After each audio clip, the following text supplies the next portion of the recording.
Meus irmãos, nessa noite, eu recebi uma honrosa tarefa de, se o Espírito Santo assim quisesse, compartilhar com os irmãos uma mensagem que fizesse alusão à Reforma Protestante.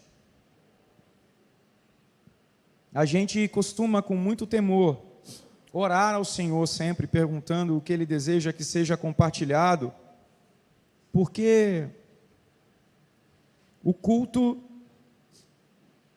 é para Ele. Desde os primeiros dias da história cristã, irmãos se reúnem por causa da presença do Senhor e para a glória do Senhor. Parece que, ao longo do tempo, sobretudo na nossa época, o culto passou a ter uma outra finalidade. Uma finalidade de apresentação, de exposição da nossa crença ou da nossa peculiaridade como comunidade àquele que não pertence à comunidade. Eu não sei porquê, mas nos nossos dias o culto parece ser uma espécie de ferramenta de proselitismo. Obrigado, pastor. A gente faz de tudo para impressionar aquele que não pertence à comunidade, para que a pessoa adere, né? Possa aderir, adira, não sei se essa é a conjugação, para que a pessoa possa aderir à comunidade. Então o culto passou a ser para as pessoas, e não mais para o Senhor. E aí, nessa estranha mudança de perspectiva, a gente começou a aceitar certas compreensões e comportamentos que reforçam essa estranha mudança. Exemplo, não gostei muito do culto hoje. Quem aqui já disse essa fala? E eu levanto a mão porque eu já disse, tá, irmãos? Nossa, aquela palavra hoje, não sei, eu acho, já tivemos cultos melhores. Quantos já pensaram ou disseram isso? Mas alguma vez você já pensou que isso é como ir na festa de alguém e querer dar pitaco na celebração que não tem seu nome?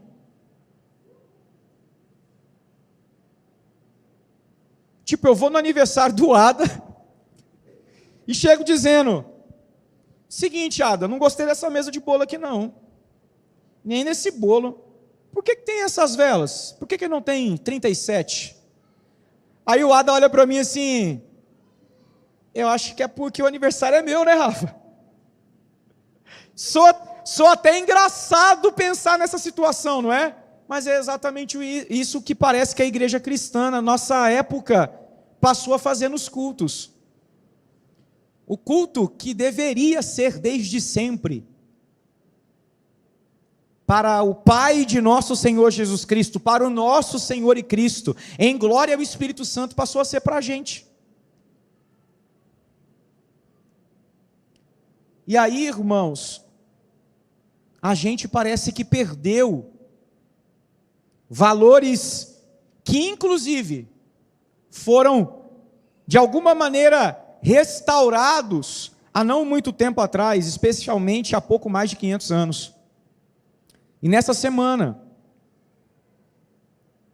quando eu recebi a responsabilidade de pregar com alusão à Reforma Protestante, a maneira como o convite me foi feito foi justamente mantendo o cuidado de lembrar que o culto é para Ele e não para nós.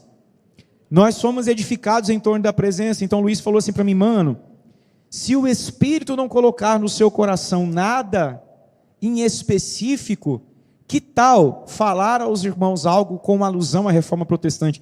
Cara, eu achei tão bonito, porque a gente está tão acostumado a conversar sobre essas coisas entre nós, né? Mas aquele jeito de conversar, eu fiquei pensando: Senhor, obrigado, Porque a gente ainda permanece lembrando que o culto é para você.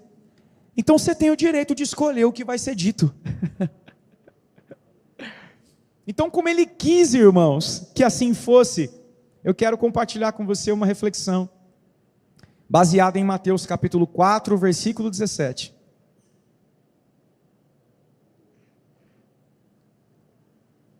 Ainda permanecemos do modo antigo, do modo original, crendo que o nosso culto é para Ele. E, portanto, Ele define cada parte da liturgia que é para Ele, do serviço que é para Ele. Mateus capítulo 4, versículo 17.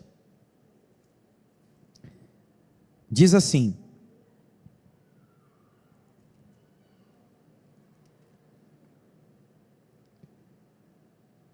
daí por diante, passou Jesus a pregar e a dizer: arrependei-vos, porque está próximo o reino dos céus. Daí por diante, passou Jesus a pregar e a dizer: arrependei-vos, porque está próximo o reino dos céus. Eu creio que o ambiente espiritual está suficientemente forjado para a gente, com o coração regado, pensar nesta palavra, que é a base das 95 teses de Martinho Lutero, um dos reformadores que desencadearam o processo que nós podemos chamar de reforma protestante.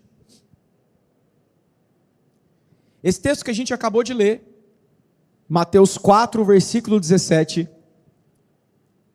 foi o texto que Lutero utilizou para desenvolver 95 raciocínios acerca de questões que no seu tempo o incomodavam muito. A Escritura vai dizer que não há nada novo debaixo do sol. O sábio de Eclesiastes assim afirma. E é engraçado, Raíza, que passa o tempo e volta o tempo, e o novo de hoje tem cheiro de velho, porque parece que certas coisas são novas para a nossa geração, mas elas já aconteceram um dia, pastor Isaías. O dia oficial da chamada Reforma Protestante é 31 de outubro de 1517. Por isso, nessa semana nós comemoramos a Reforma. Nós estamos falando de pouco mais de 500 anos. É muito para quem vive em média 80, 90. Mas é pouco quando se está falando de uma história muito maior do que essa. Por exemplo, só o cristianismo, enquanto expressão, tem mais de 2000 anos. Então, 500 anos de reforma é um quarto disso. Não é muito. A reforma, portanto, é algo recente. E sabe o que assusta? É que mesmo sendo recente, nós já estamos precisando de reformas.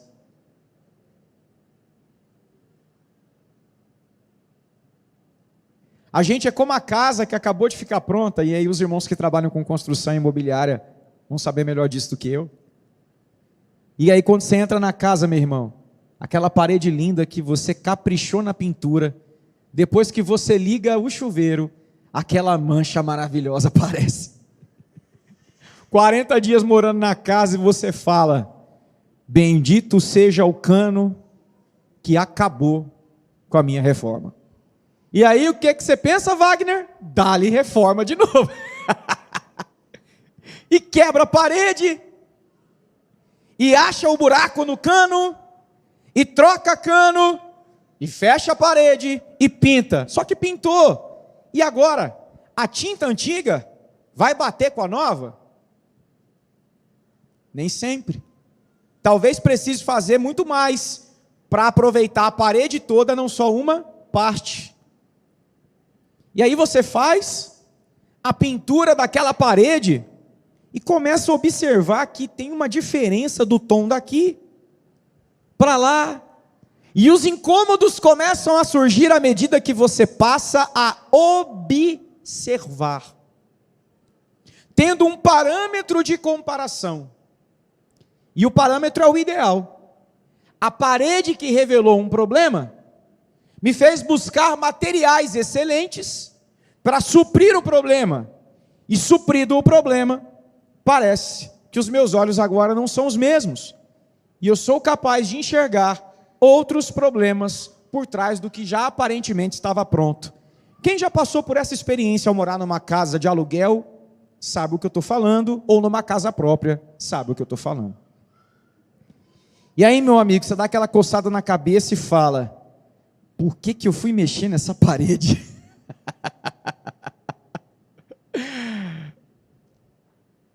O dia que Martinho Lutero decidiu compartilhar as coisas que ele pensava, ele não imaginava que ia dar tão longe. Ele não imaginava que mexer naquela parede seria mexer como em algo estrutural. Para ele estava propondo uma reflexão, ou 95 reflexões importantes, mas não tão fundamentais quanto ele imaginava. Então perceba, nasce em Lutero um incômodo a partir de uma compreensão, de uma iluminação espiritual, e ele não faz ideia de onde isso o levaria. Então a primeira coisa que eu quero afirmar com base nesse texto é que as 95 teses que Lutero afirmou a partir de Mateus 4,17, ele não imaginava que um dia uma comunidade cristã no interior de um país que ele nem conhecia se reuniria e se chamaria protestante por causa dele. Ele não planejou isso. Mas porque as coisas vão tão longe, para muito além dos nossos planos no que diz respeito a essa sobrenatural comunidade chamada igreja? Porque as coisas começam como que com uma quebra de parede, daqui a pouco toda a casa é transformada, porque a igreja é de Jesus, e ele faz dela o que ele quiser, a partir de quem ele quiser. Homem nenhum, em momento algum da história, terá controle dos processos que estão nas mãos de Deus, pastor Agi. Isso tem a ver com o quê? Com a declaração que Jesus faz a Pedro, depois daquilo que Pedro diz a Jesus, revelado pelo Pai. Mateus capítulo 16, eu não vou ler o texto, só vou citá-lo. Em Mateus 16, Jesus propõe um diálogo com seus discípulos, ele os chama à parte e pergunta: o que estão dizendo por aí a meu respeito? E eles dizem: Jesus, estão falando que você é João, outros que você é Elias, outros que você é Jeremias. Jesus pergunta em seguida: e o que vocês dizem a meu respeito? O que vocês dizem que eu sou? E Pedro responde: tu és o Cristo, o Filho do Deus vivo. Para saber mais sobre essa expressão, para você que nos assiste pela internet ou que está aqui conosco no culto, eu te aconselho a assistir a série A Cruz de Cristo. Você vai entender melhor, eu não vou me ater a ela. Mas cada palavra dita por Pedro tem um peso revelacional absurdo nessa frase. Tu és o Cristo, tem um significado. O Filho do Deus vivo, outro significado. Isso é tão profundo, tão alto, tão violento que Jesus diz: você não compreendeu isso pelo seu próprio raciocínio. O texto bíblico literalmente vai dizer: não foi carne e nem sangue que te revelou estas coisas, mas o Pai que está no céu. Presta atenção, eu estou afirmando literalmente o que Jesus disse. Então repita comigo: não foi carne e nem sangue, foi o Pai. Ok, parafraseando o que Jesus disse, Pedro, não foi o seu raciocínio que alcançou essa compreensão, mas uma revelação que atingiu você. E a partir disso Jesus diz: sobre este fundamento, esta pedra, eu edificarei a minha igreja, e as portas do inferno não prevalecerão contra ela. Jesus então diz com isso que a igreja, enquanto comunidade, ela é como um exército avançando contra um território. E este território, como na antiguidade, tinha muros e tinha portões, que se fechavam quando o povo adversário tentava invadir. Quem já assistiu filme épico sabe do que eu estou falando. Aqueles filmes de eles estão vindo, fechem os portões. Então, Jesus está suscitando esta memória. A própria cidade de Jerusalém era uma cidade fortificada. Então Jesus está dizendo: nós estamos em uma guerra cósmica e o lugar que vamos adentrar não pode impedir a nossa entrada. As portas do inferno não prevalecerão contra a igreja. Jesus está dizendo que a igreja está avançando e o inferno não tem como recuar e não tem como impedir. Então o avanço da igreja é na direção daqueles que, estando condenados, serão chamados a pertencer à comunidade do Filho de Deus. Mas perceba, esta comunidade que tem toda esta potência, só tem potência porque está sob um fundamento: tu és o Cristo, o Filho do Deus vivo. Ou seja, ele é o fundamento da igreja, então ele faz com ela o que ela quer. Por isso, ao longo da história, para que esse avanço continue e o propósito de Deus se cumpra, nada impedirá a igreja de ser genuinamente igreja. Nem o homem, nem o diabo. Deus sempre terá voz na história. E sempre terá ouvidos na história. E como ele sempre terá voz e encontrará ouvidos, Deus sempre terá ecos que reverberarão sua mensagem, sua vontade, seu propósito. Logo, a igreja sempre irá muito bem, obrigado.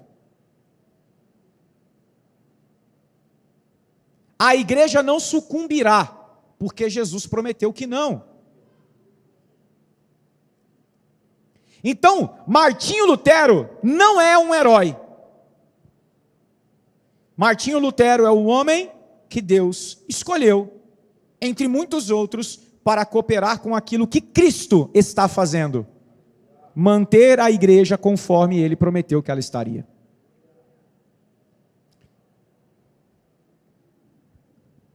Mateus 4,17, talvez seja um dos textos pouco explorados quando as pessoas vão falar de Lutero e de reforma protestante. Porque ao falar da reforma, é muito comum falar de Romanos, da justificação pela fé. Eu não sei se alguma vez você buscou estudar o que é ser evangélico, protestante. Se não, algumas coisas que eu vou dizer para você soarão estranhas.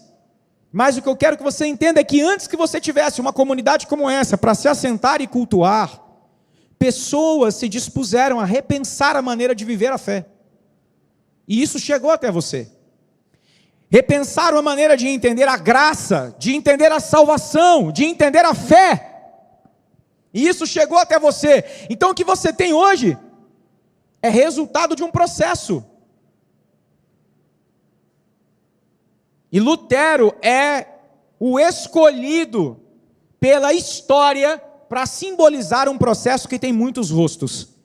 Eu gosto de dizer que não há reforma protestante, há reformas protestantes, e que a reforma ainda continua.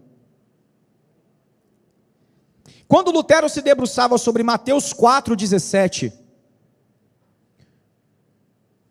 e a partir de Mateus 4,17 ele escreveu as suas 95 teses, ele tinha nas mãos uma bomba.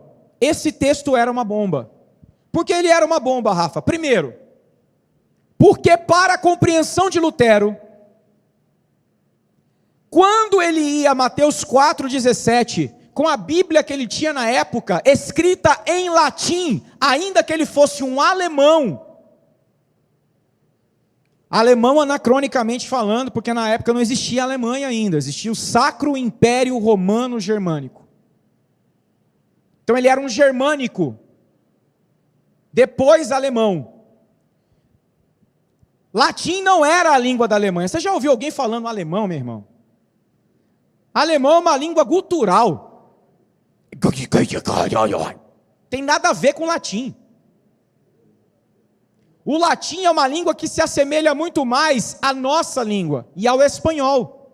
O alemão é uma língua, quando a gente fala de gutural, são aquelas línguas que você fala e parece que você está brigando, não tem? Porque o som não é aqui, é lá no fundo. Por exemplo, danker, que é obrigado. Em alemão parece que você vai tomar um soco na cara, danker. Agora você ouve gracias. Não é diferente? Até a quantidade de vogais. Então, Lutero era um germânico lendo a Bíblia em latim.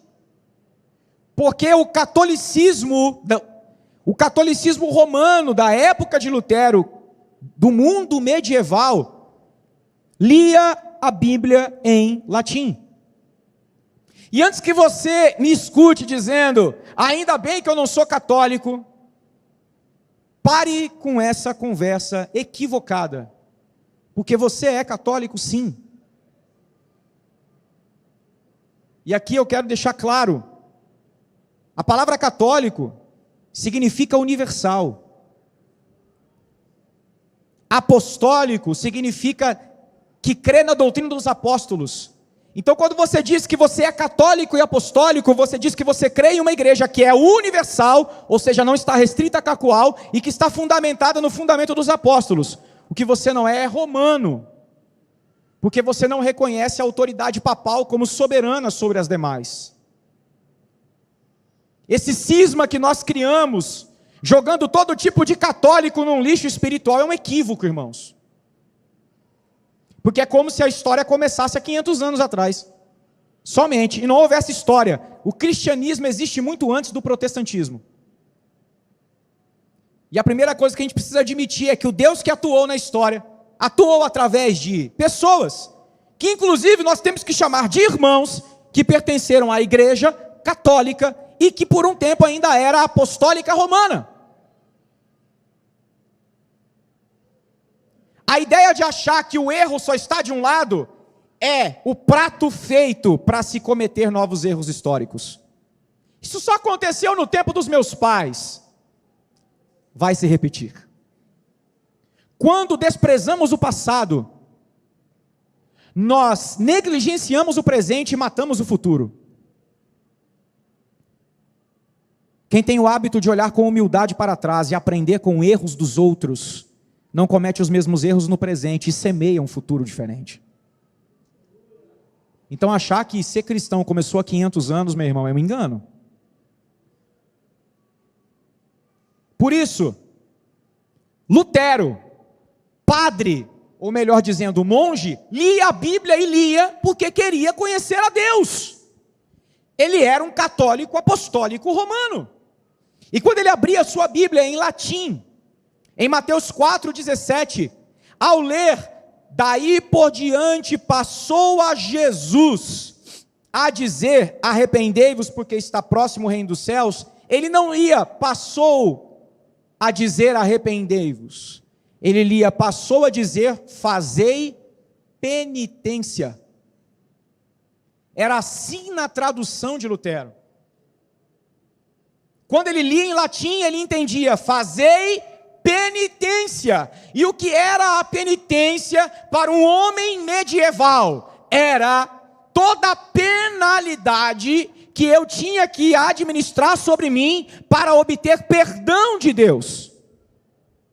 Quer entender penalidade? Assista a série A Cruz de Cristo. É bom demais pregar quando tem chão pronto. Então Lutero entendia arrepender como fazer penitência. Era assim que estava na Bíblia dele em latim. E diga-se de passagem, era o melhor que se havia para o tempo dele. Estudiosos, por comparação, haviam chegado até aquela tradução, inclusive um dos expoentes da história da igreja chamado Jerônimo. É um dos homens responsáveis por gerar a tradução chamada Vulgata Latina, que deu para Lutero material para olhar e dizer: fazei penitência. Só que o Deus que sempre tem voz na história e encontra ouvidos para continuar ecoando sua vontade, mexe no caldeirão da história e nos empurra no tempo para processos que nós não imaginamos que estão sob o controle dele. E o mundo de Lutero estava em transformação.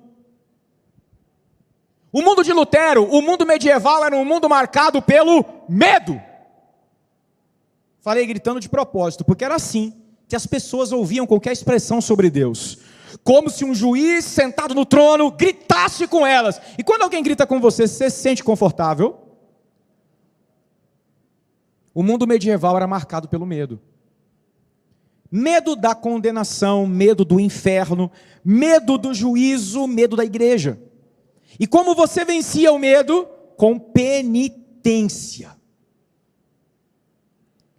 E uma das crenças da época é que a autoflagelação geraria perdão diante deste Deus tão irado que olha para mim como se eu fosse uma coisinha qualquer. Há relatos da biografia de Lutero que ele se chicoteava com tanta força que desmaiava de tamanha dor e sangramento, porque ele se penitenciava constantemente, acreditando que assim ele obteria perdão. E como eu disse, meus irmãos, não há nada novo debaixo do sol. Nós vivemos na era em que os adolescentes se cortam para se sentirem melhores. Isso é uma adaptação de penitência.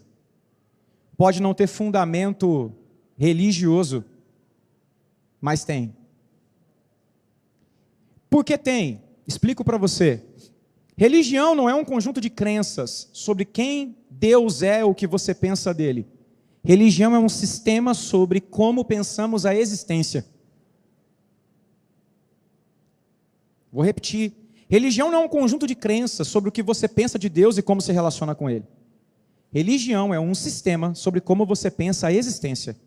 E se você pensa a existência a partir de uma relação de mérito, você é religioso, mesmo que você não acredite em Deus. Se você acha que o cosmos, o universo, precisa favorecer você se você for bom e destruir aquele que é mau, você é religioso, porque você vive a partir de mérito. E o que é a penitência dos nossos dias? É uma tentativa de punir o corpo pelo sentimento que eu tenho de não ser nada.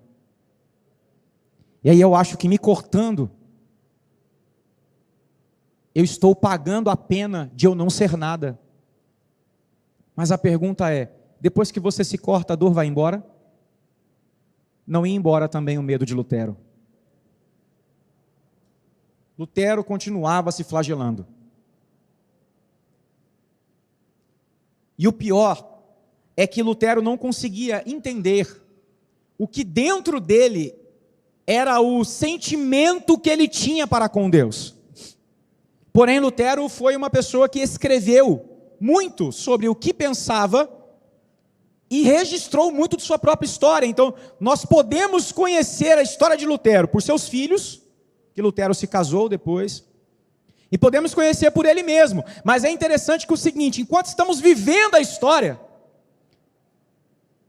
muitas vezes nós não somos capazes de descrever o que estamos vivendo, mas quando vencemos um processo, a gente olha para ele e a coisa fica clara, né? Naquela época, eu sentia isso, eu pensava isso, a gente consegue até nomear. Então, sob o Lutero da autoflagelação, monge dedicado entre os agostinianos, Lutero dizia de si mesmo que naquela época ele odiava Deus. Estranho, né? Porque na época em que ele se batia até desmaiar, ele achava que ele amava. Mas lá na frente ele vai dizer que aquilo era ódio. E sabe o engraçado? É que o homem que odiava a Deus tinha uma péssima relação com seu pai. O pai de Lutero tinha planejado fazer dele um advogado. Ia pagar o curso de direito para ele. Estudar naquela época não era barato. Mas Lutero era um jovem medieval, vivendo em um tempo medieval. E por isso, ele tinha muito medo. Uma série de situações começam a acontecer e reforçam o medo que ele tinha. A primeira, um grande amigo dele morre em uma situação em que ele estava envolvido, ele sobrevive. Ele já fica, o que isso significa? Depois, dos irmãos que ele tinha, 2 morrem. E ele já pensa, sobrevivi só eu. O que isso significa? A terceira experiência de Lutero, ele está no meio de uma tempestade, dessas cheias de raio, tipo Amazônia. Começa a vir raio, e ele faz uma oração, a santa que protegia as pessoas nas tempestades de raio, porque o catolicismo dessa época tinha um santo para cada situação. E ele faz uma promessa: Deus, se você me livrar dessa tempestade de raios, eu serei devotado a você. Me tornarei um clérigo, que a gente chama hoje de padre. E ele sai livre da tempestade de raios. Chega para o seu pai e avisa: pai, aconteceu isso, isso e isso. Agora eu vou para um monastério me dedicar à vida religiosa. O pai de Lutero não gostou. Mas quem é o pai de Lutero para brigar com o Deus medieval? Então Lutero vai para o monastério. Vai para o monastério com a imagem de que deveria estar ali porque alguém o estava olhando, vigiando os seus passos. Já tinha livrado ele da morte, livrado ele do raio, e que ele ficasse esperto bastante, porque as coisas podiam piorar. Na cabeça de Lutero, manter-se vivo era uma questão de penitência. Vocês estão me entendendo, irmãos? Eu estou contando a história por trás da história, por trás do herói, para você ver o quanto humano ele era. Quando Lutero vai para o monastério, ele é menino,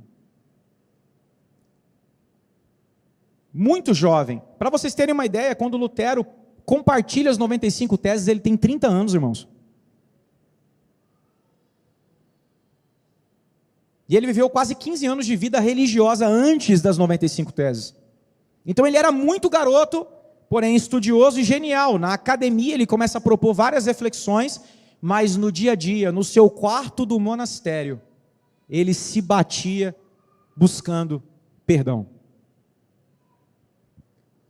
Num belo dia, numa ânsia de tentar encontrar um lugar de refúgio para si, uma paz interior, ele decide ir visitar o que para eles era a cidade santa, e a cidade santa para eles era Roma. Lutero vai a Roma, visita os lugares sagrados, e ele mesmo descreve: voltou de lá pior do que tinha ido. Porque quando ele foi, ele presenciou alguns atos de corrupção, e isso trouxe para ele frustração. Ele diz na sua biografia que melhor era não ter ido. Voltou de lá para a sua cidade, que era uma cidade do interior, Wittenberg, pequena cidade, decidido a se dedicar àquilo que Deus havia lhe dado, ensinar pessoas na comunidade local. E aí ele vai dar aula na escola da sua cidade, na Universidade de Wittenberg. Diga-se de passagem, o mundo só tem universidades como tem hoje, por causa de movimentos que começaram pela igreja, de acesso ao ensino e à alfabetização. Então Lutero está ensinando em uma universidade, buscando respostas para a sua própria espiritualidade. E é dado para ele a cadeira de Romanos. Lutero, você vai dar aula de Romanos, se prepare. Aí o bicho pega. Porque ao estudar Romanos, Lutero começa a entrar em crise, porque quando ele lê sobre a justiça de Deus, ele começa a sentir umas coisas estranhas. é aí que ele começa a entender que ele tem ódio de Deus. Porque quando ele lê o texto de Romanos que diz, todos pecaram, destituídos estão da glória de Deus, a sensação que ele tem é que ele está diante de um pai raivoso, que quer punir um filho, ou uma criatura que não faz a sua vontade. Quem é que Lutero está vendo no texto de Romanos? Seu próprio pai. Só que quando ele vai chegando nos altos do capítulo 8, meus irmãos, ele descreve que ele tem uma experiência sobrenatural com o amor de Deus. Quando ele lê que Deus dá o seu Filho e dá o Espírito ao homem, ele entende que justiça não é o que Deus quer fazer para destruir o pecador, mas o que Deus de antemão fez para reabilitar o pecador, o chamando de volta à relação. Então o que Lutero enxerga, não é mais um Deus bravo querendo destruir, é um Deus amoroso punindo a si mesmo, para reconciliar. E ele diz que ele tem uma experiência tão profunda que ele fica constrangido com o amor de Deus. E no seu monastério, ele tem a experiência que ele chama de conversão. Isso são quase 11 anos depois dele ser clérigo.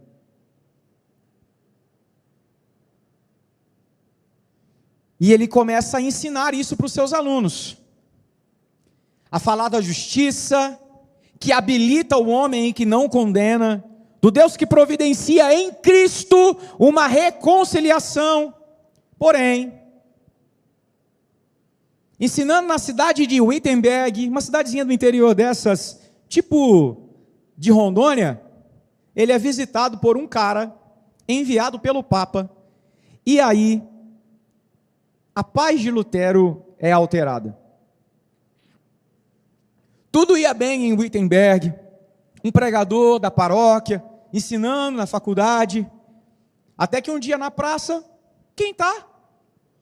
Um homem chamado John Tetzel. John Tetzel era um pregador que ia às paróquias de todo o Sacro Império Romano Germânico arrecadar fundos para a construção da Catedral da Basílica de São Pedro, em Roma. John Tetzel vai enviado pelo Papa, e a mensagem de Tetzel era basicamente a seguinte: você está com medo de ir para o inferno? Está com medo que os seus filhos sejam condenados no inferno? Tem dúvida se o seu pai morto foi para o inferno? Eu tenho a solução para você. O Papa, revestido da autoridade que Deus lhe deu, emitiu cartas que perdoam os pecados dos que já morreram e dos que estão vivos. Aqueles que quiserem ter acesso a esse documento de perdão, deem uma oferta para a Basílica e levem o documento para casa. Os documentos eram chamados de bulas papais, e o perdão era chamado de indulgência. Então Tetzel vendia documentos que para o catolicismo da época, por serem escritos pelo Papa, eram documentos de Deus, emitidos aos homens. Estou sendo bem simplista aqui. E aí, em um tempo em que a espiritualidade é baseada no medo, é marcada pela superficialidade e pela meritocracia, o que é mais fácil? Conhecer a Deus na intimidade ou pagar para alguém resolver seu problema? Pagar. Há algo de semelhante com os nossos dias?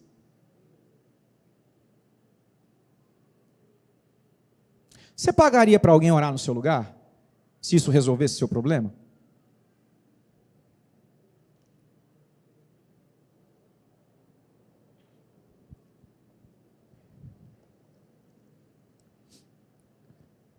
Você ofertaria para alguém visitar no seu lugar, no hospital? Só para você não ter o desconforto de entrar naquela ala nojenta, lidar com aquelas pessoas moribundas. Daria ofertas gordas de missões para alguém ir morrer no seu lugar? E você viver sua vida confortável aí onde você está?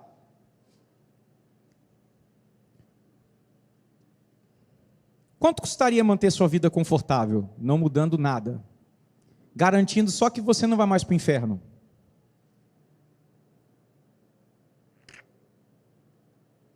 Estou fazendo essas perguntas, sabe por quê? O que há de diferente entre o protestantismo dos nossos dias e o catolicismo romano daquela época É só o modus operandi, mas o raciocínio é o mesmo. Nós falamos mal de católicos, mas há católicos muito mais fiéis do que muitos de nós protestantes. Nós mudamos a indulgência. Hoje a bula papal não é mais de papel, ela está no microfone daquele que, empoderado da autoridade eclesiástica, diz: sob a minha palavra, se você ofertar, sua vida vai ser transformada. Você crê? Vou liberar uma palavra aqui, meu irmão. Coopere com a obra de Deus e o Senhor vai transformar a sua família. Quem crê? As pessoas pagam, meus irmãos, substituindo a relação, coisificando a intimidade.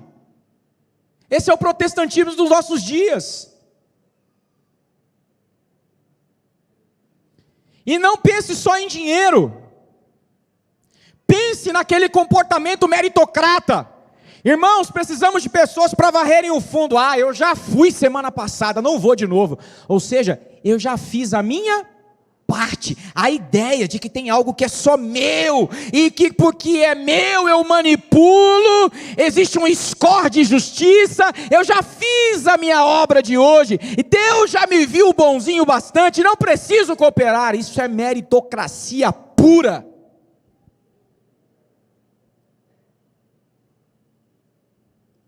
Até a santidade dos jovens é baseada em meritocracia. O cara não transa porque ele acha que assim ele vai casar purinho e o casamento dele vai ficar bom para sempre. Então, o que é a garantia de um casamento bom? É só não transar. Beleza. Sabe o que eu quero te dizer, querido? É que se você não se dedicar a ser um homem cheio do Espírito Santo, você será um péssimo marido. E sabe o que o seu casamento virará? Divórcio, se não virá um inferno. Mas a justiça própria é tanta que a gente diz: eu fiz o curso tal, casei puro, nem beijei na boca. E daí? Porque se a obra que você pratica é baseada em mérito, ela não serve para nada. O que deveria fazer um jovem não querer possuir a irmã dele é amor, não cobiça. Porque se ele não possui a irmã, cobiçando o casamento sem problemas, a motivação dele está errada. Agora, se ele olha para a irmã como irmã e ele diz: eu não posso tocá-la por respeito, isso é um sentimento nobre.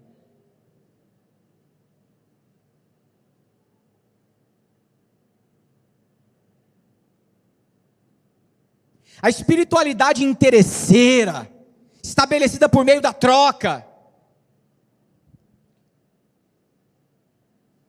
era a marca dos dias de Lutero. Só que a troca da época era material. Dava o dinheiro e tinha o perdão. Mas não há troca nos nossos dias? Então é fácil falar que isso ficou no passado. Quantos de nós não estamos aqui nesse culto porque temos medo da nossa vida ir de mal a pior se a gente começar a faltar culto? Quantos de nós não comparecemos às programações da igreja? Porque eu estou fazendo a vontade de Deus. E aí o que eu espero? Que nada vá mal na minha vida. E aí quando vem aquele apóstolo maluco e diz: Jesus te chamou para o martírio. A conta não fecha. Como assim? Eu estou sendo bonzinho diante de Deus para nada na minha vida dar errado. Eu não posso ficar doente. Crente não fica doente.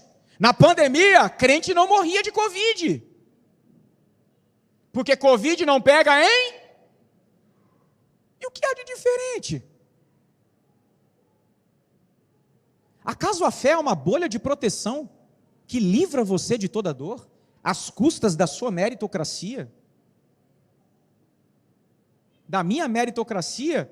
Então a gente fala do catolicismo do passado, mas há muito disso no protestantismo do presente. Vocês estão comigo, irmãos?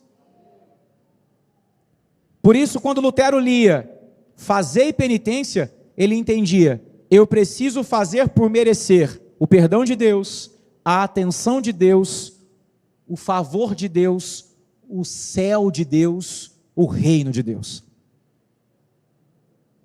Mas antes de contar para vocês a história de Lutero, Parei na parte em que ele começou a ter experiências com a Escritura, e em Romanos teve a sua consciência de justiça alterada. Por quê? Eu disse que o mundo de Lutero estava mudando. O mundo de Lutero estava voltando a olhar para o passado, o profeta Daniel. E como eles estavam olhando para o passado? Uma mudança cultural estava acontecendo nos dias de Lutero. Essa mudança cultural fez com que o mundo de Lutero, que era o mundo da Europa, voltasse a estudar as línguas da filosofia grega, o grego, e voltando a estudar o mundo grego, toda a história da Grécia, eles voltaram a se interessar por temas diferentes daqueles que eram ditos na sua época. A esse período a gente chama de Renascimento. O Renascimento estimulou as pessoas a voltarem a estudar, a voltarem a pensar, a refletir.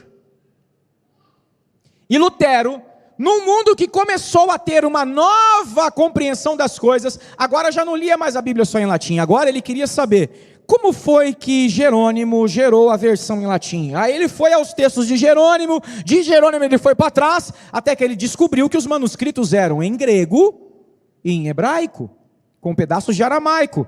E aí Lutero foi, porque o catolicismo da época também tinha acesso a essas obras mais antigas. Então ele vai a uma tradução em grego do Novo Testamento. O grego é a língua original do Novo Testamento. E aí quando ele vai a Mateus 4,17, no texto grego, ele tem um susto. Não está escrito fazei penitência, como ele lia em latim. Em latim ele lia ditere penitentiam, mas em grego estava metanoteste. É uma palavra muito familiar para nós, metanoia. Quando ele leu em grego estava escrito metanoteste, que é a conjunção de metanoia. E ele sabia o que significava metanoia em grego. Metanoia em grego não significava fazer por merecer se ferindo. Metanoia significava literalmente transformação de entendimento. E aí Lutero falou, opa, temos um problema. Porque tudo que eu faço pelo lado de fora, jamais alterará o meu interior.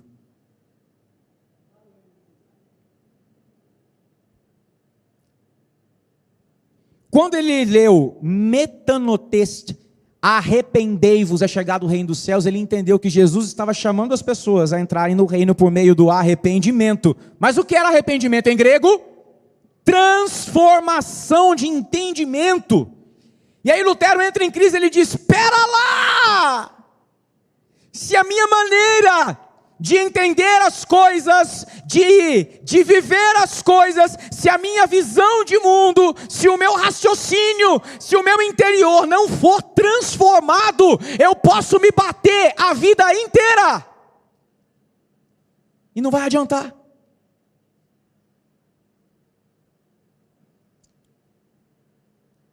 E aí, quando ele ouve o pregador John Tetzel pregar, que por meio daquela carta o perdão era dado, ele entra em crise de novo. Por quê? Porque ele está conversando com os alunos dele sobre metanoia, mas ele nunca tinha levado isso a longe. E aí ele começa a questionar John Tetzel. E irritado, ele percebe que questionar John Tetzel somente não ia resolver nada. Então ele faz o seguinte, ele decide, por meio de 95 frases, porque teses eram frasezinhas, propor o que ele havia entendido sobre Mateus 4,17. Então ele escreve 95 coisas que ele havia entendido. E aí ele manda uma carta ao seu líder no monastério. Ele manda uma carta ao Papa, através do arcebispo da sua região, e ele manda uma carta para Tetzel, propondo um encontro onde eles conversariam, debateriam na universidade sobre Mateus 4,17. Lutero propôs um debate, não propôs uma briga, só que ninguém compareceu. Ninguém foi.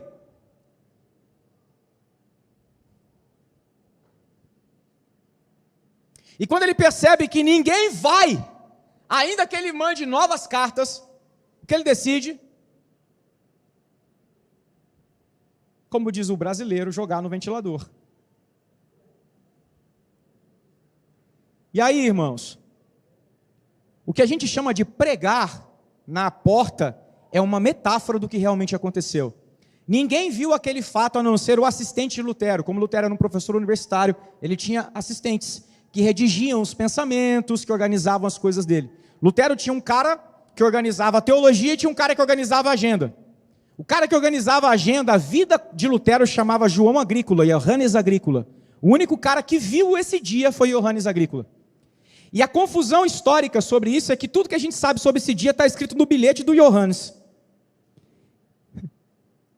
E no bilhete do Johannes, a palavra pregar significa tanto bater martelo quanto falar do assunto.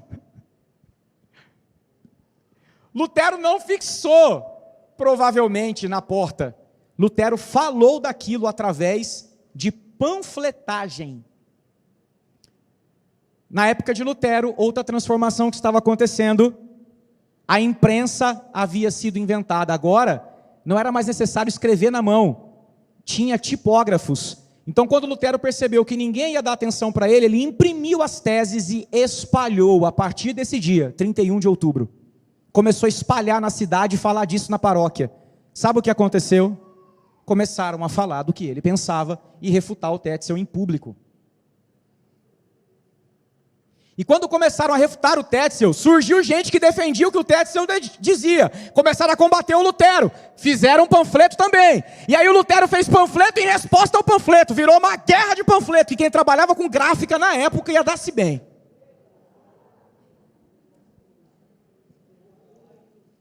Print que o diga. Virou uma guerra de panfleto. Só que a guerrinha na cidadezinha do interior incendiou o Sacro Império Romano Germânico, meu irmão. O negócio foi tomando uma proporção, pegou todo o império, daqui a pouco o Papa que estava na dele falou, vou ter que intervir. Manda chamar o Lutero, quero conversar com ele aqui em Roma. O plano já estava feito, Lutero seria morto quando saísse do Império Romano Germânico, através de um acidente. Só que o cara que recebeu a responsabilidade de transportar Lutero até Roma, para ser combatido pelo Papa, foi o príncipe Frederico III. Ele era o líder da região de Lutero. O Sacro Império tinha vários estados. Cada estado tinha um príncipe regente. O príncipe Frederico recebeu os panfletos, leu e falou, rapaz, estranho, coerente, eu creio. Ele já cria em Lutero. Então ele falou, o quê? Não vou mandar ninguém levar não. Manda avisar o Papa que se quiser conversar com Lutero, tem que vir aqui em casa. O Lutero estava protegido pelo Frederico, que tinha exército, o Papa não tinha exército. Aí o Papa mandou alguém ir para dialogar com Lutero. Frederico só falou assim, Lutero, vamos fazer o seguinte, eu não vou te levar. Porque o Papa me avisou que no caminho você seria morto. Ele compartilhou com Frederico porque ele achou que Frederico era um súdito. Só que Frederico só falou assim, não me arrume problema, porque o Sacro Império Romano Germânico ainda é católico apostólico romano. Então só faz uma coisa, não precisa se explicar, só diga o essencial. Aí o emissário do Papa chegou dizendo assim, você realmente acredita nas coisas que você escreveu? Você está falando contra o Papa e contra a autoridade da igreja. Estamos dando a você a oportunidade de se defender. Ele respondeu, o que eu disse está dito, não me retratarei. Se as escrituras me convencerem, me retratarei. Que Deus me ajude. Amém.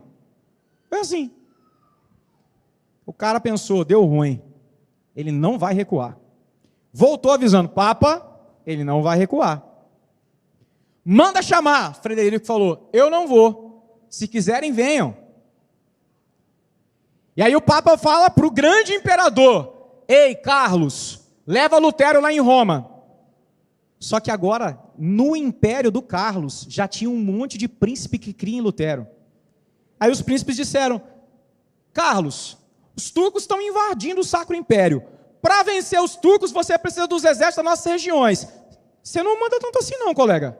olha o que Deus estava fazendo no mundo. Estou contando a história para você de um jeito parafraseado. Então é o seguinte, querido, nós respeitamos você, mas respeita a gente também, a gente tem vontade. Nós não vamos levar o Lutero, não. Se o Papa quer conversar com ele, que venha. Você concorda, Carlos? Acho que sim, né? Fechou. E aí, na chamada Dieta de Worms, que é uma grande reunião que acontece, Lutero oficialmente diz que não vai se retratar. E aí, o Sacro Império Romano Germânico, então, começa oficialmente a aceitar duas expressões religiosas ali dentro. Por quê? Porque quando ele oficialmente diz que não vai aceitar, o Papa o expulsa da igreja, o excomunga. Lutero acreditava que o Papa não tinha nada a ver com o que o João Tetzel dizia. Quando o Papa o expulsou, ele percebeu que estavam todos pensando da mesma maneira. A partir do dia que ele é excomungado da igreja, e oficialmente visto como um fora da lei para os católicos romanos, todos os que criam como Lutero começaram a expressar o que pensavam sobre aquilo. E aí, as pequenas vozes que também pensavam, mas não tinham como é que chama aquele negócio que fala? O megafone de Lutero, começaram a ter voz também, porque Lutero não é o único que pensava diferente do catolicismo romano do seu tempo. 100 anos antes dele, haviam morrido homens por falarem coisas semelhantes ao que ele dizia. Algumas até mais radicais. Um deles, você pode estudar depois, chama-se John Huss. E ele é morto, queimado vivo pela Santa Inquisição. Muita gente foi chamada de bruxo, porque pensava o que Lutero pensou 100 anos depois. Ou seja, no ano de 1517, Lutero espalha seus pensamentos e Deus faz os seus pensamentos conhecidos. Não era a intenção de Lutero ofender ninguém, não era a intenção de Lutero rachar a igreja. A intenção de Lutero era propor uma reflexão que transformasse, mas como as portas do inferno não prevalecem, e Deus sempre terá voz e ouvidos na história para ecoar sua vontade, aqueles que resistem, Deus não tem problema com romper com eles. Irmãos, a reforma protestante não precisa encher o nosso peito de orgulho como se nós fôssemos os santos desse tempo. Ela precisa produzir em nós uma reflexão muito profunda. Deus não está preso a nós. Deus fez uma aliança conosco, mas nós não temos um monopólio de Deus. O fato de Deus falar aqui não significa que nós somos e seremos para sempre uma comunidade correta. O que nos faz íntegros é se nós damos ouvidos. Porque se a gente não der ouvido, Deus fala em outro lugar. A mensagem da reforma é: Deus sempre tem um remanescente, ainda que tenha que arrancá-lo de um lugar. Então não pense que estar em um lugar te faz. O que te faz é se submeter ao que Deus está dizendo. E eu não vim aqui para dar uma aula de história para você. A história hoje precisa ser uma mensagem ao seu coração. Porque Jesus ainda diz: arrependei-vos. Ele ainda está dizendo: sejam transformados no entendimento. Ele ainda está dizendo: metanoteste. Ele ainda está afirmando que o Espírito traga em você uma nova mentalidade, uma nova consciência. Ele ainda está dizendo: autoflagelar-se, meritocracia, não resolverá coisa alguma em sua vida.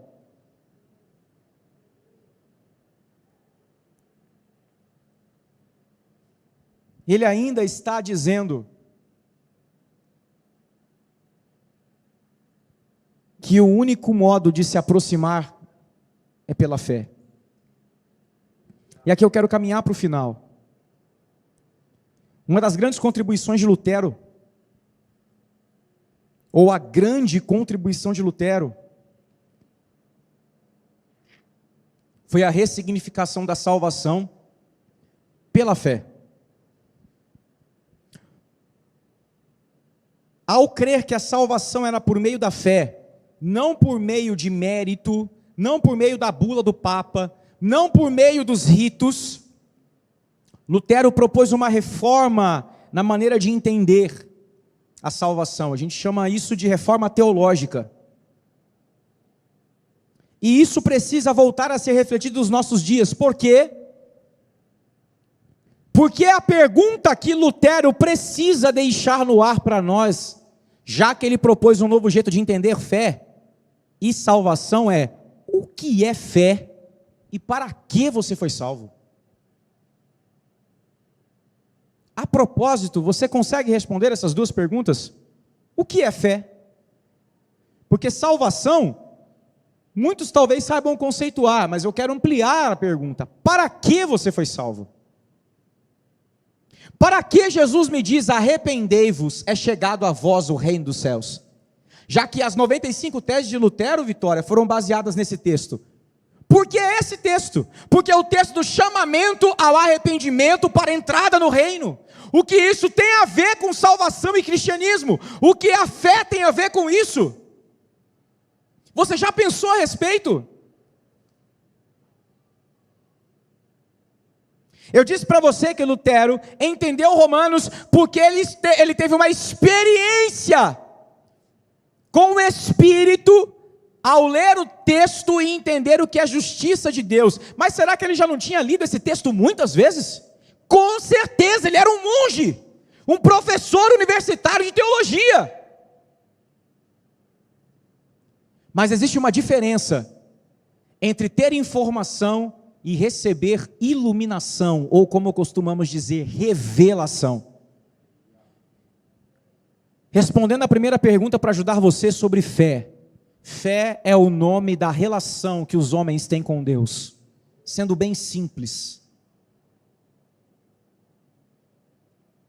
Um marido e uma mulher tem uma esposa, tem uma relação chamada casamento.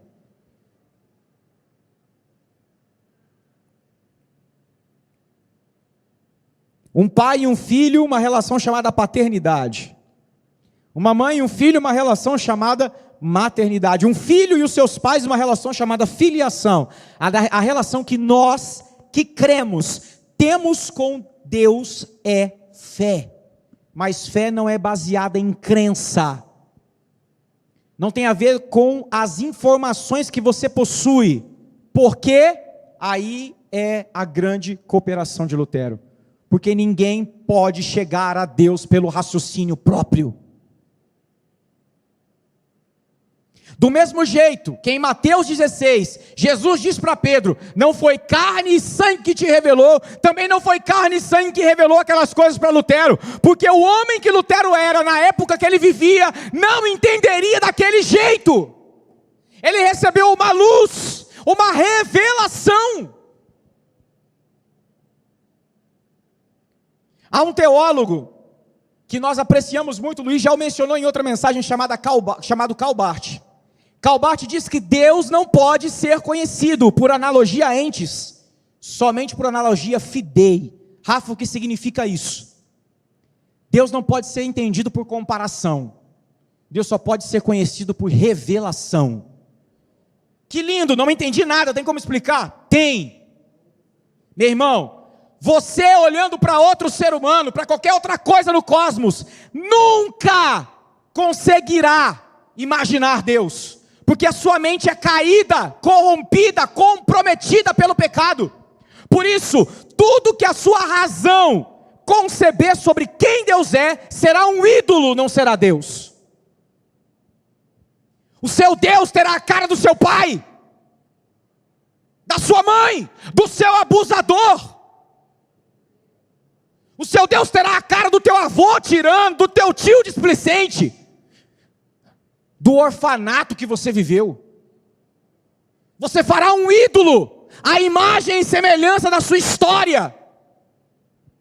Karl Barth entendeu tanto isso que ele diz: portanto, Deus só pode ser conhecido pela sua palavra. E o que é a sua palavra? A sua palavra não é exclusivamente a obra escrita, mas a mensagem viva, que quando recebida vira texto.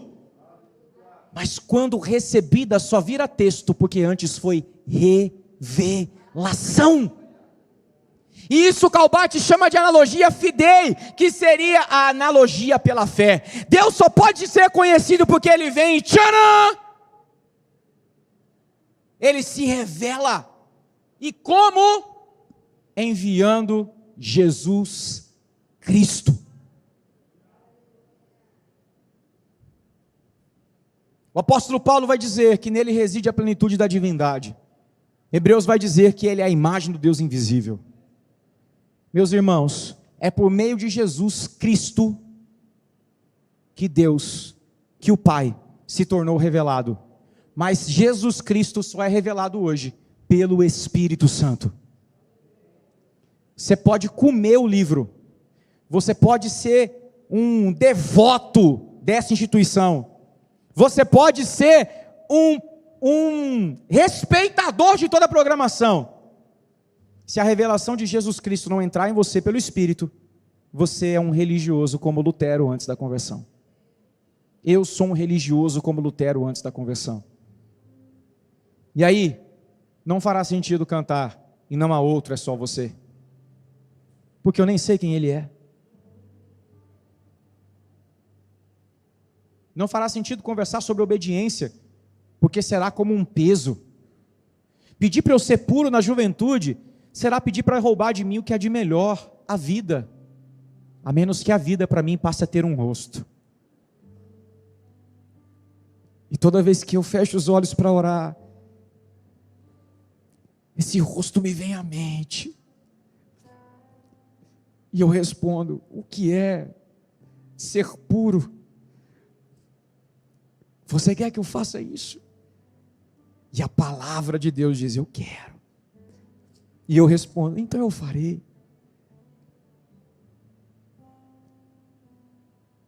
Calbart é um reformador do século XIX, século XX. Porque a reforma nunca parou. Que propôs uma reforma, inclusive, na igreja luterana. Porque o seu pai era um padre luterano. Que de tão frio, junto com todos os luteranos da época, ou a maioria deles, estavam apoiando Hitler. E antes da Segunda Guerra, na igreja luterana, no coração de um jovem, não mais tão jovem assim, um senhor chamado Calbart, Deus está fazendo reforma. Porque Deus nunca fica sem voz na história. E nunca fica sem ouvido para ecoar sua voz. O dia que eu conheci Jesus, eu não lembro de nada do que foi pregado. Isso é bom? Não. Não louvo o fato de eu não lembrar, mas só conto para dizer. É engraçado pensar que eu não lembro de nada do que foi dito, mas eu me lembro de brigar com uma voz dentro de mim, que hoje eu sei que era dele, mas na época era como se eu estivesse brigando com o pregador. E eu dizia, mentira. Não é nada disso. Só que falava isso na minha mente. Esse cara quer me enganar, ele quer me enrolar. E o que ele falava me ofendia, e eu dizia, está errado. Não foi assim que eu aprendi. Por fim, num diálogo que eu gosto de chamar de diálogo invisível, o pregador que nem sabia que estava brigando comigo, porque não era ele o detentor da voz, mas o Senhor, disse assim, já que você está aqui, e acha que sabe tanto sobre isso e que está certo, eu te faço um desafio, vem aqui na frente, eu quero orar por você, mas ore de todo o seu coração, pedindo uma experiência com Jesus Cristo. Se nada acontecer, você pode ir embora para sua casa. Para mim, eu fiquei muito brabo. Esse cara está me desafiando. E eu me levantei, pastor Fábio, e fui. Porque eu falei, é hoje que esse crente vai saber que ele é um mentiroso manipulador da bexiga. E eu fui. E eu não queria ouvir Deus não, eu fiquei lá parado. Eu me lembro que eu olhei na cara dele, ele nem estava vendo que eu estava no culto.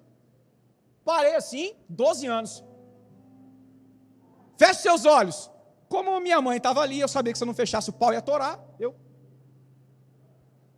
Mas como eu estava muito afim de não ouvir, eu gosto de contar essa experiência só para mostrar para você o que é revelação. E eu fechei os olhos. E ele não começou a orar. Quem começou a orar foram os irmãos. E ele veio. E eu só me lembro de orar. Jesus dos crentes. Se você é isso, eu quero você agora. Não há o que fazer, eu não tenho para onde ir. Já era. Eu sou seu. Eu saí de lá, eu não sei explicar, meus irmãos. Aquele povo que eu odiava, agora eu amava. E tudo o que eu queria era o tal do batismo. E me proibiram 1 ano de batizar. Todo santo dia, pode batizar hoje? Um dia ele cansou, falou, pode. Onde? No Cuiabá. O rio Cuiabá é sujo, meu irmão. Não é um bom exemplo de purificação. Sabe aquela coisa que as pessoas pensam, um rio limpo levando seus pecados? O Cuiabá traz pecado para mim. E é muito sujo. Mas eu amei. Não tomar banho. Dizer para todas as pessoas que estavam na beira daquele rio, eu sou dele. E desde lá eu sou um homem que ouve uma voz. Quando eu me deparei com o Karl Barth, eu falei, velhinho, você viu a mesma coisa que eu vi. Ele fala. E quando ele se revela, não há ídolo na nossa mente que não caia por terra. O Deus que tinha a cara do meu pai, da minha mãe, dos tios, dos avós, se prostraram diante de Jesus Cristo. Naquela noite ele arrebatou meu coração. E quem sabe essa não é a noite de ele fazer isso com você. Eu não vou te propor um desafio, mas se o Espírito está falando ao seu coração, quem sabe não é a noite do seu já era. Se você quiser vir aqui à frente para orar, ele ainda vem. Onde está você que deseja ter uma experiência de revelação de Jesus Cristo no seu coração? Metanoia. É de dentro para fora. Eu não posso fazer isso por você.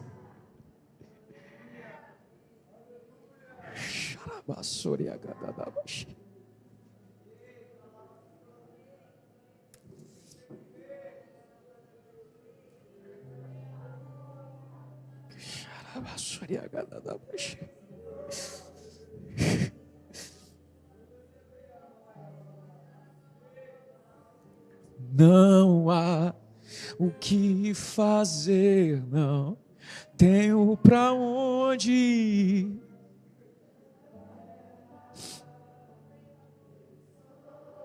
Você arrebatou o nosso coração, Senhor. Nessa noite nós queremos nos lembrar do dia em que você transformou o nosso entendimento. Nós não mudamos de religião. Nós encontramos uma revelação. Foi por analogia fidei. Você veio. Você disse, eis-me aqui. E os nossos pais tiveram o Deus com cara de pai, de mãe, de abusador. Teve que ficar de joelho diante da revelação de Jesus Cristo. Não há o que fazer, não tem pra onde ir. Já era, eu sou teu. É tarde demais. Ei! Me envolve demais com seus abraços. São 25 anos experimentando seus beijos. Eu não tenho pra onde ir. Tarde demais. Ei! Me envolve demais com sua voz. Seu olhar. Não há O que fazer, não tem pra onde ir. Já é. Eu sou Espírito Santo, revele Jesus Cristo. Revele Jesus Cristo nessa noite. Não tem pra onde ir. Revele Jesus Cristo nessa noite. como você fez com Lutero, como você fez com Calvino, como você fez com John Knox, como você fez com Karl Barth, como você fez conosco. O evangelho do reino dos céus, arrependei-vos. Deus quer governar por meio de seu Filho, na pessoa do Espírito Santo em nós. Ei! Teus abraços, Ei! e nos seus beijos, Ei! é tarde demais, me envolve demais na sua voz, do seu olhar, pois não há outro, é só você, e não há outro, é só você, e não há outro, é só você, Jesus, e não há outro, é só você, e não há outro, é só você, e não há outro, é só você, Jesus, e não há outro, é só você, e não há outro, é só você, é só você, Jesus, e não há outro, é só você, e não há outro, é só você, e não há outro, é só você, Jesus, tu és o pão, tu és a água, tu és caminho, verdade e vida. Tudo que eu preciso encontro em ti. Tu és o pão, tu és a água, tu és caminho, verdade e vida. Tudo que eu preciso encontro em ti. Tu és o pão, tu és a água, tu és caminho, verdade e vida. Tudo que eu preciso encontro, e não há outro, e não há outro, é só você, e não há outro, é só você, e não há outro, é só você, Jesus, e não há outro, é só você, e não há outro, é só você, e não há outro, é só você, Jesus.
Levante os Yahus! Levante os Yahus! Prostrados aos Levante seus os Yahus! pés. Levante os Luteros! Levante Nos os prostramos, agrícolas! Senhor! Levante!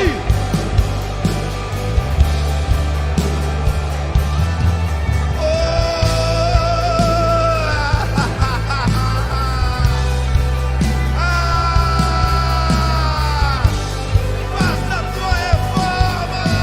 Continue! Ela ainda não acabou!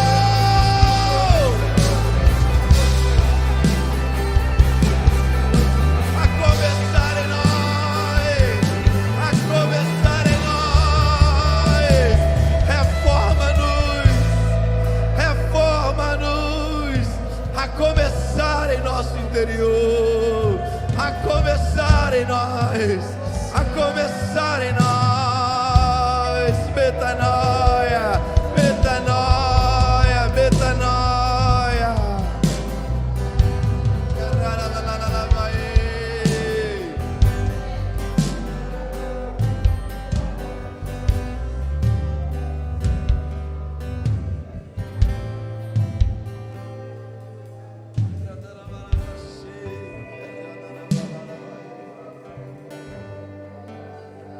Aleluia.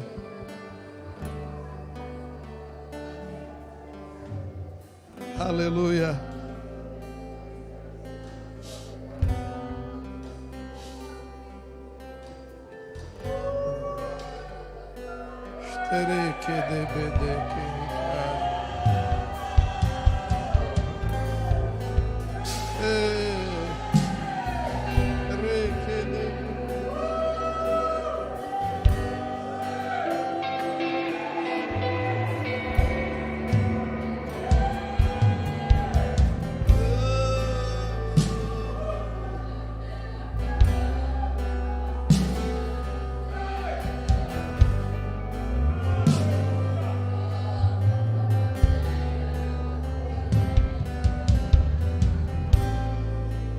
Essa noite é uma noite de ser abandonada todas as ideias de outras possibilidades.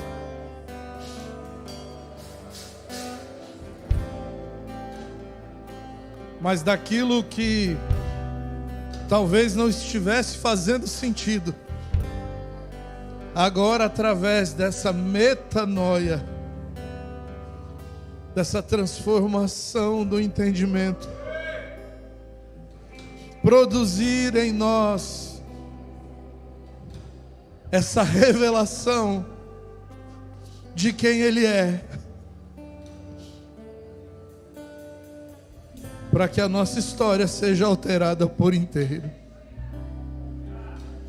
Não é possível conhecer o Senhor e permanecer na mesma maneira.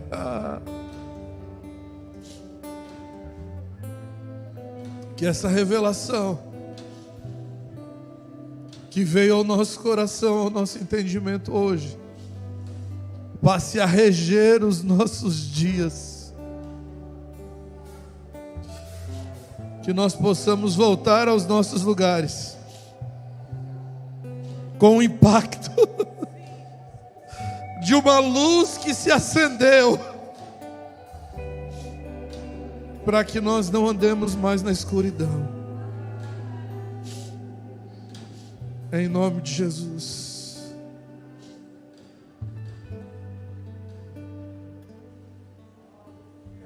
Aleluia.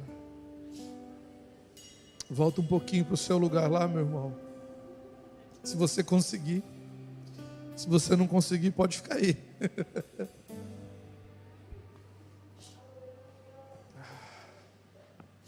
Aleluia.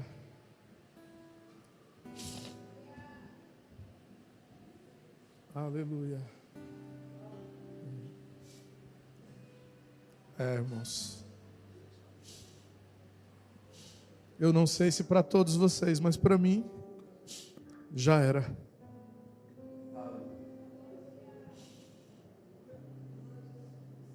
Já era.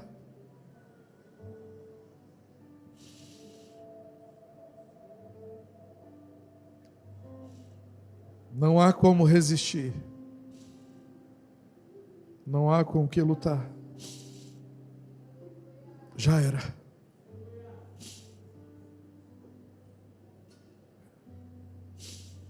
Aleluia.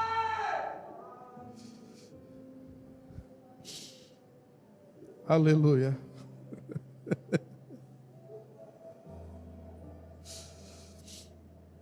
Glória a Deus.